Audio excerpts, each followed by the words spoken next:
We also have $15 from Mr. and Mrs. Claudion, who say, "We have been watching SGDQ for years. This is an amazing event. Thank you to the runners and Couch for keeping us entertained."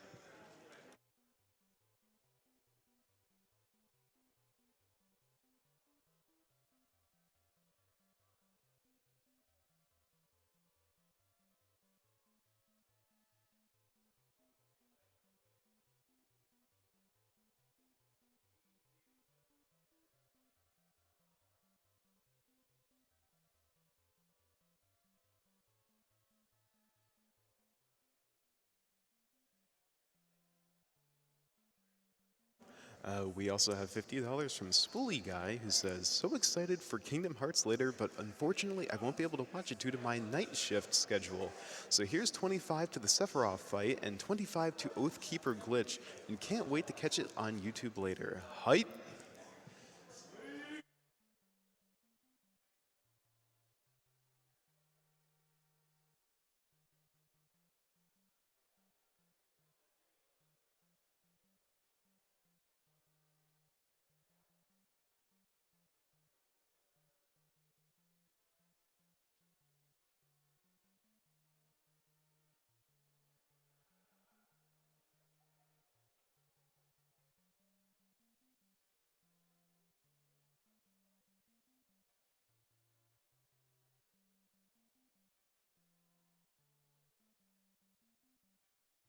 And a small recap on the Pokemon name incentives. The Paris name incentive is currently in the lead, Waluigi by $80 to 80 to 200 for Finazdor.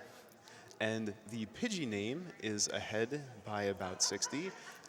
Bird Jesus is in the lead with 205, and Abjaz is second with 142.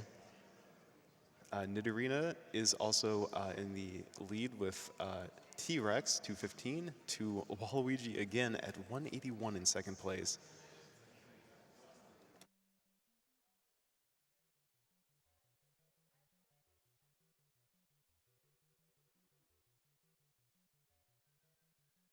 All right, and we're all set up for the next in the Double Dragon 2-for-1.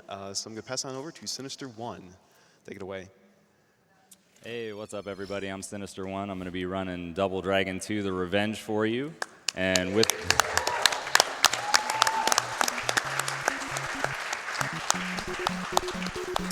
So with me on the couch, we have Mike Uyama, Murphigator, L-Rock, and Zallard1. And you guys just saw that L-Rock rescued Marion. Everybody's happy, but unfortunately in Double Dragon 2, Marion has been killed by the mysterious Shadow Warriors. So now we're out for revenge. So let's go get some revenge in 3, 2, 1, go.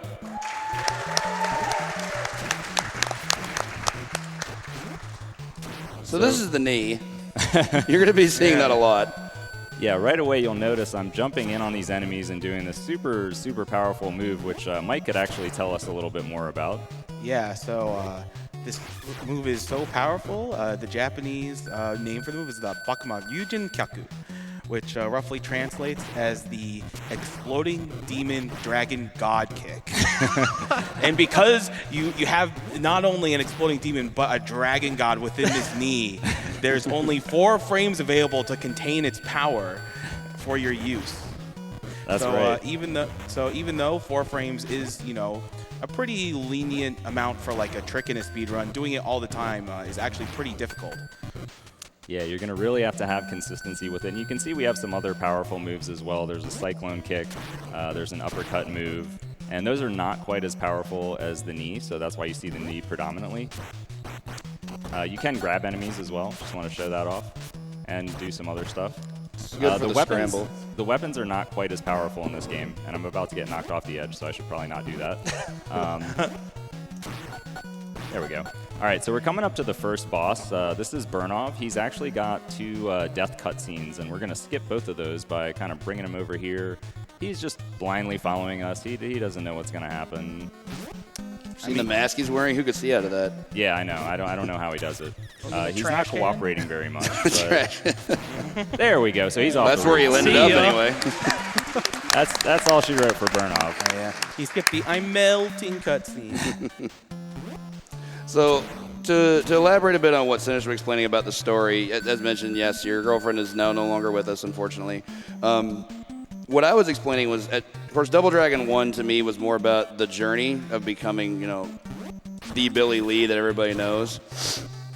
Progressively through the game, you level up to get new moves, because you start out as just punching and kicking and not doing a whole lot. But by now, you have this extremely expansive move set, and you're putting it to this amazing use. In fact, you've even leveled up a few. You've got a much better uppercut. You've got the knee. But now, even now that you're this much more experienced fighter, they change it up by having a lot of levels where that moveset really doesn't matter. But we'll get to that in a bit.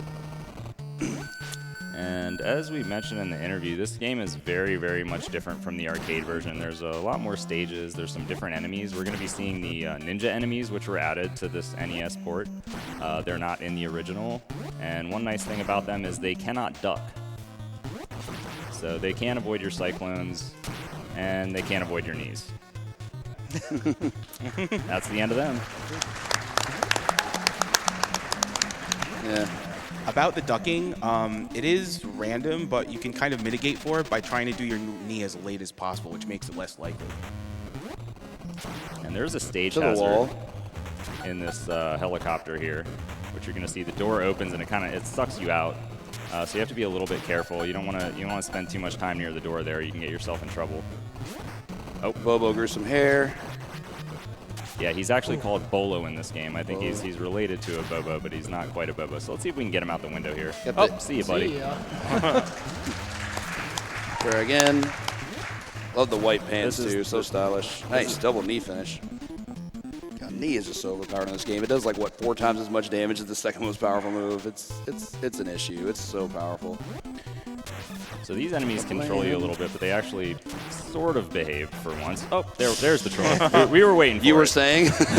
I jinxed myself. It's what I do in speedrunning.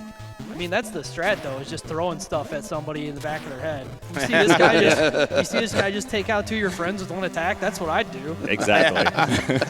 Like, He's stop smart. that. That was the smart guy out of the group. All right, so things get a little tight down here. There's this spike ceiling, so you have to kind of fight in close quarters. So you'll see I'm using more of the grab type moves, or we can just get knocked down as well. So what he's trying to do is that you can do the knee from any get-up animation. It's not just the jump, but it's a little harder to do it from getting knocked down because you're not like preparing with a set time frame. So he's just kind of trying to mash out the knee as he's getting up to try to get some extra damage on those enemies. Yeah, it's That's a little good fun, trickier. The rhythm of doing it off the ground is always tougher, I've found. Yeah. And the reason why he's specifically around here is because it's the only real area where he can knee without getting hit by the spikes like that. Oh, these guys do not want to cooperate. I knew he was going to throw that. Yeah. Fortunately, hitting the ceiling spikes isn't a big deal. They don't, kill you. They just knock you down. So. Yeah. Even though you have less units of health than in Double Dragon 1, they last longer because it's not like 1 per hit. Nice Bolo kill. He didn't give you any fits. Nice. I like it. That glitch clip, that's sick. Nice. All right, and stage 5 is probably a good time for some donations.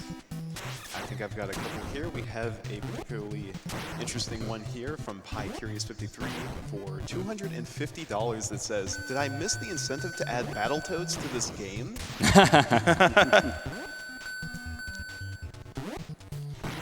And we also have another $250 from Anonymous that says, "Let's crack that million. Thanks Oh, for yeah. yet another great event For and sure. good luck to all the runners."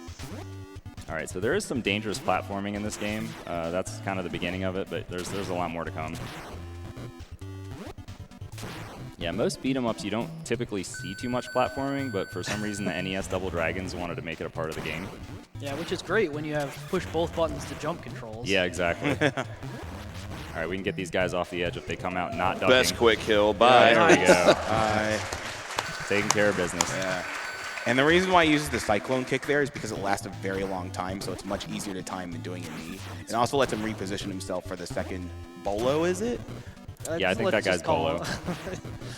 A Bobo. And these guys are Chintai Mei, and they're the only enemies that have a weapon, but they don't actually drop it, so you can't get their weapon from them. And we're not getting a good pattern here, so we just have to take it a little slow to get to the top of the train.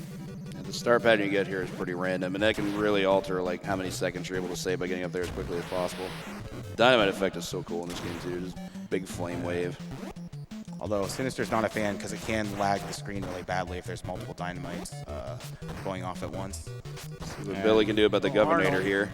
Yeah, everybody knows who this is. This is Arnold, and yes, he will be back.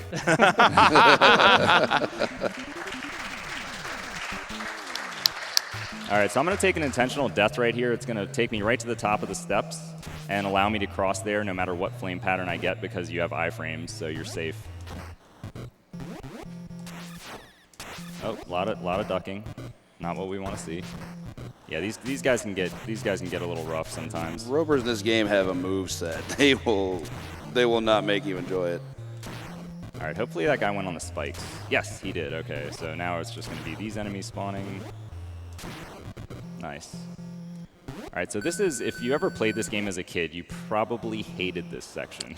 Yeah, This is like It's the pretty Yoku- bad. it's yeah. pretty bad, and I never got past it as a kid. Like, why would you put Yoku blocks in a beat 'em up?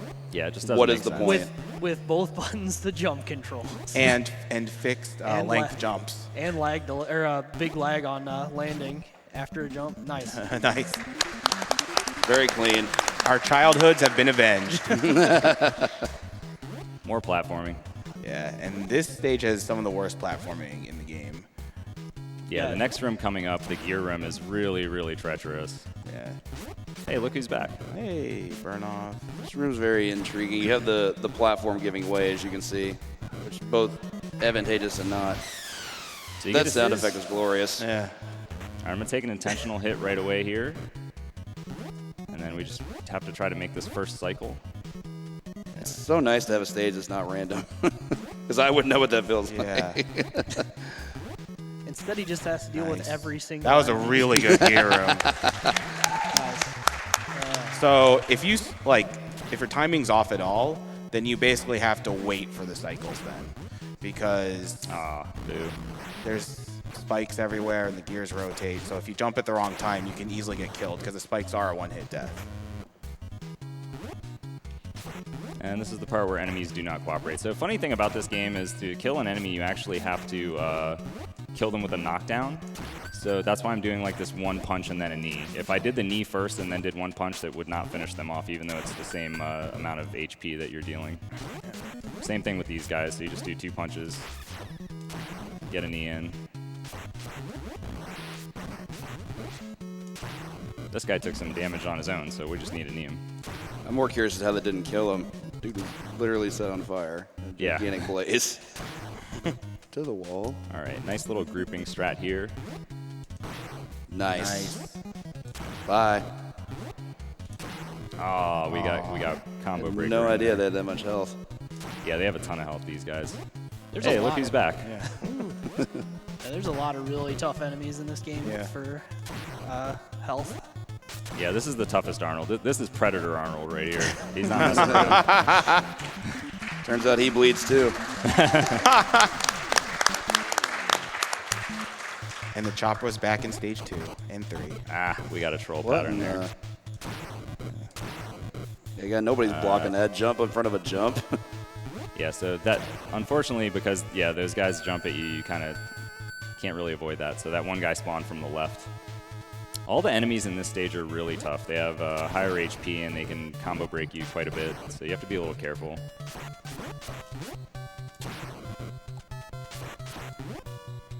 All right, not bad, not bad. And let's not soft lock. Okay, Hooray! didn't soft lock. Most effective finishing move ever. Oh, jeez. All right, a couple more bolos that we'll take care of off screen. Then we're going to get the return of the ninjas. The ninjas are a little more dangerous in this section. So we got to be careful here. You want to do one jump kick and a knee to take care of them. Music is hype. Uh-oh. Oh. Okay. Oh, Oh. here we go. Here we go. Yeah, so the problem is if they get out of whack, yeah, they just start flipping around everywhere, moving everywhere. And if they get off axis, it's even worse because then they just become incredibly hard to hit. What is he doing? He doesn't even know what he's doing. All right. I want to push all the buttons. And then you have to fight your clone here. So this guy actually has like a fireball move that you don't have, unfortunately. Yeah. And he has that disappearing move. Yeah, but he doesn't have the knee, so. No, he does not have the knee, thankfully. Oh.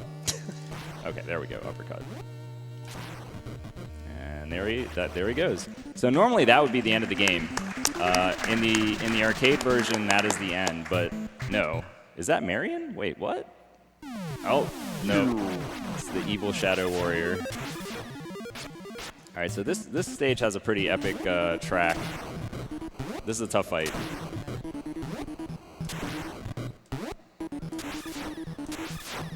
All right, he got loose.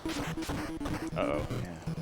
He's invisible right now. Yeah. Yes, he is invisible. Yeah, if he's invisible, you generally just want to back kick because that has the very long range, and that's a good way to catch him and knock him down, and then set up another knee. And he's doing uppercuts so and wake good. up because it's just a very powerful high priority move that also sets up pretty well for the knee. And you get a really epic slow motion kill in this game, which is pretty cool. So let's try to end it with a knee here, see if we can do it. Yeah. Nice. And time.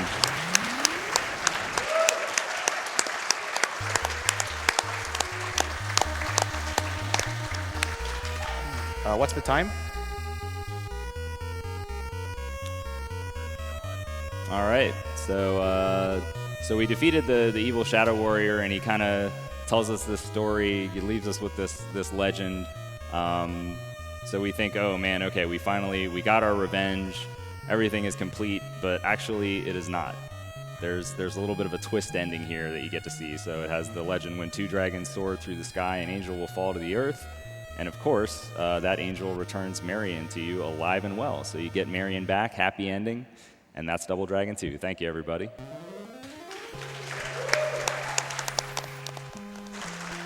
And thank you, Sinister1, for that great run. Both him and Elle making it look way too easy. We have $50 here from Shep52 with an interesting proposal here. DD2 was a huge game of my youth. Would love to see a co-op run at some point in the future.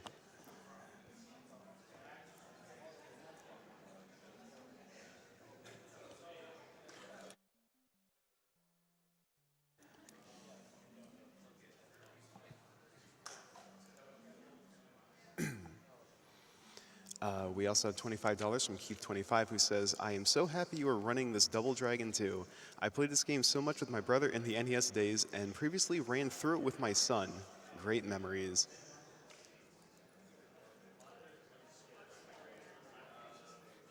We also have $10 from Viral Edge, who says, first time watching this amazing event. Can't wait for the Kingdom Hearts run. Got to see the level 1 Sephi fight on Proud mode. No pressure. All the pressure.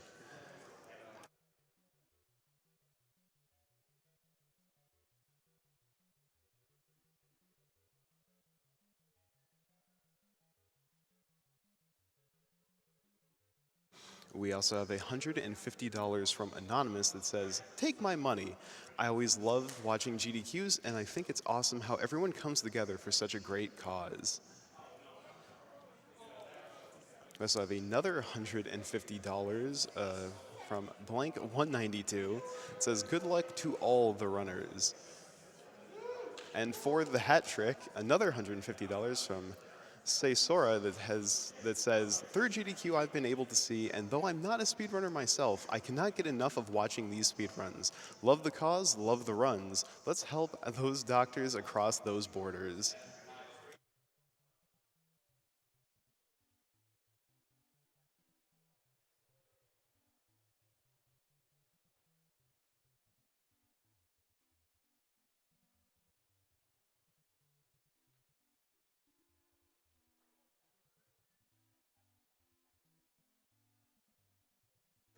And with Double Dragon out of the way, we are halfway through the beat-em-up block. Coming up next is Golden Axe by In the Mug, and then shortly after that will be Streets of Rage 2 by Anthropants.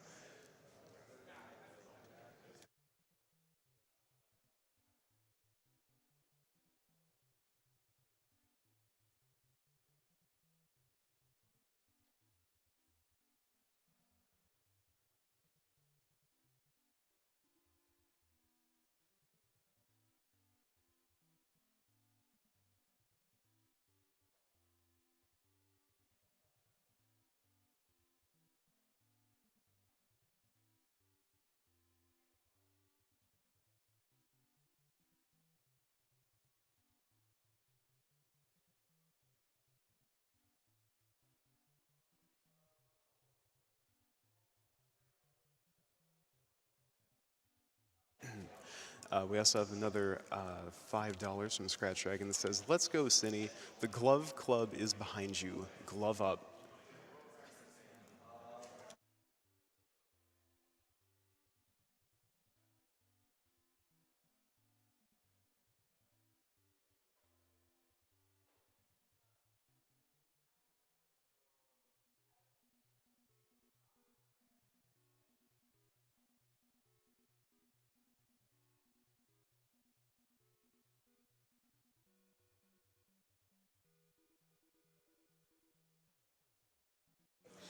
And for those of you wondering what will be coming up down the line after this block, we will have the Mega Man block, starting with Mega Man Rockman No Constancy and Mega Man 7.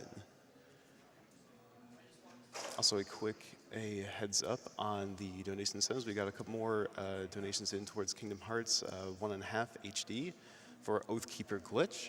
So we're a little bit closer to that, but we still need a lot more. So please get those donations in.